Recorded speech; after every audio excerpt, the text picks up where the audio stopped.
Tollywood most trending జంట విజయ్ దేవరకొండ, రష్మిక మందన్న గురించి మరో ఆసక్తికరమైన వార్త వైరల్ అవుతోంది. రాజస్థాన్లోని ఉదయ్పూర్లో వీరి పెళ్లి వేడుకలు చాలా ప్రైవేట్ గా జరుగుతున్నాయి.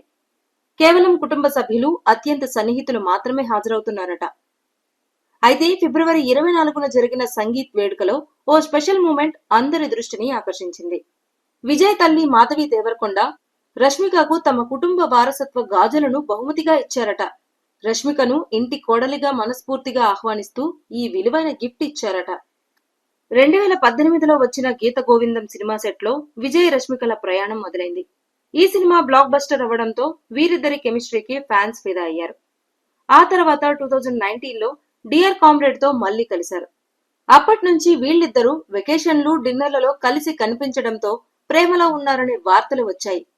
ఫ్యాన్స్ ముద్దుగా ఈ జంటను విరోష్ అని పిలుచుకుంటున్నారు. ఇక ఫిబ్రవరి 22న ఈ జంట తమ పెళ్లి విషయాన్ని ఇన్స్టాగ్రామ్ వేదికగా అధికారికంగా ప్రకటించారు. ఉదయ్పూర్ లో జరుగుతున్న పెళ్లికి కేవలం కుటుంబ సభ్యులు, కొద్దిమంది సన్నిహితులను మాత్రమే ఆహ్వానించారు. అయితే మార్చి 4న హైదరాబాద్ లోని తాజ్ కృష్ణ హోటల్లో సినీ పరిశ్రమ స్నేహితులు, ప్రముఖుల కోసం గ్రాండ్ రిసెప్షన్ ఏర్పాటు చేయనున్నట్లు తెలుస్తోంది.